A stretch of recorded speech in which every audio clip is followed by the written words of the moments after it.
ዓመት አንድ ስለ ኢትዮ ኤርትራ ግንኙነት የጻፍኩት ነገር ነበር። ላለፉት 60 ዓመታት ቦታ እየተለዋወጠ የሚሽከረከር ነገር አለ። ንጉሱን ለመጣል የተፈጠሙ አላያንሶች ነበሩ። ከንጉሱ በኋላ በኢትዮጵያ ስም የሚምሉም ብሔር የተደራጁም ኤርትራ ሄደው ከሻቢያ ጋር አላያንስ ፈጠሩ። ከዛ እርስ በርሳቸውም ተዋግተው የተሳካላቸው ደግሞ ስልጣን ያዙ።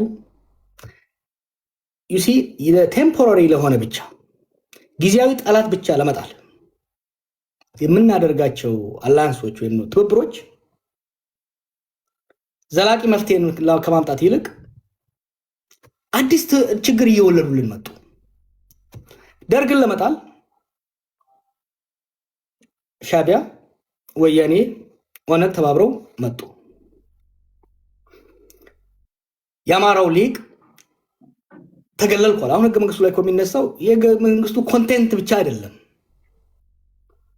ያን ህገ መንግስት የወለደው ትርክት አማራን አገለለ የሚል ሌላ አዲስ ትርክት ተፈጠረ።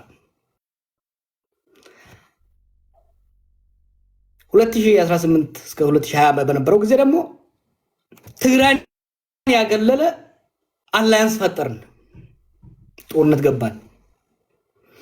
አሁን ደግሞ ጥምዶ የሚለው ምንም እንኳን የትንግርቱ እንዳለው የሴንትራል ገቨርንመንቱ ፌሊየር የፈጠረው ነገር ቢሆንም ጠለቅ ያለ አብይን መጣል ላይ ብቻ የምንጠለጠል ከሆነ አደጋለሁ። አሁንም አዲስ ነገር ውስጥ ነው የምንገባው ማለት ነው። ለዚህ ነው እኔ አሁን ወደ ፖለቲካ ስመለስ አንዱ የጀመርኩት ነገር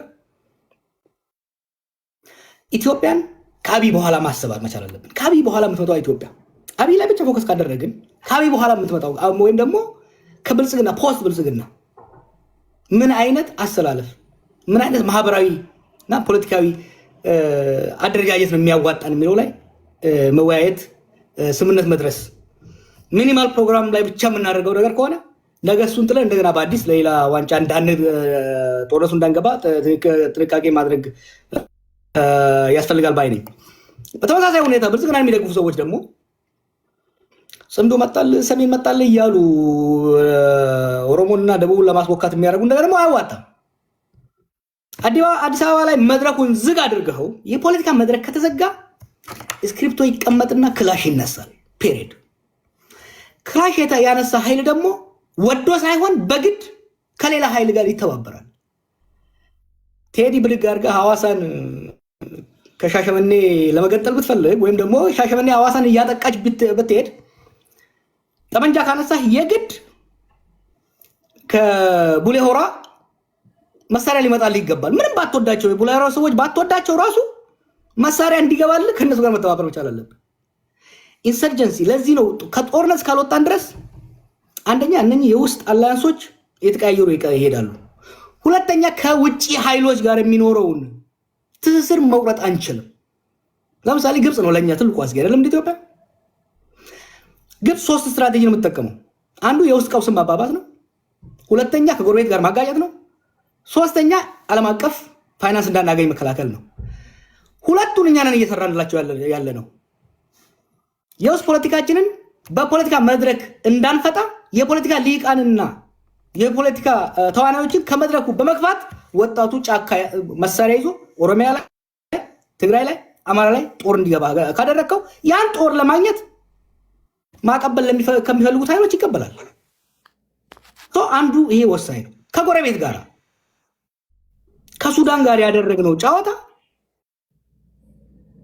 ሱዳን ውስጥ ሄደን የሌላ ሀገርን አጀንዳ ለማስፈጸም ያደረግነው ነገር ሱዳንን ገፍቶ ከአማጽያኖች ጋር ከኤርትራ ጋር እንዲያሰልፍ አድርጓል ማለት ነው። ሶስተኛ አንድ ነገር ብቻ ልጥቀስና ልጨርስልህ። አሉላም ሌሎቻችንም ይሄ ኤርትራን እንደ ባዕድ ሀገር የምናየው ነገር let's be very careful። ኤርትራኖችም ኢትዮጵያን እንደ ባዕድ የምታረጉት ነገር የኤርትራና የኢትዮጵያ ጉዳይ ያላለቀ ፍቺ ነው። አሉላ አንድ ነገር ብሏል። የኤርትራ ስቴት ቢልዲንግ ወይ ኔሽን ቢልዲንግ ፕሮጀክት አልተቋጨም። ከኢትዮጵያ ጋር ያለው ጉዳይ እስካልተቋጨ ተቋማዊ በሆነ መልኩ ሰላማዊ በሆነ መልኩ የሁለቱን ሀገራት ጥቅም ባማከለ መልኩ እስካልፈጠረው ድረስ የኤርትራ ሀገረ መንግስት ግንባታ አይጠናቀቅም። የኤርትራን ሴኩሪቲ ትሬትን የሚያደርግ አስተላለፍ አዲስ አበባ ላይ እስካለ ድረስ ኢትዮጵያ ውስጥ ሰላም ሊኖር አይችልም።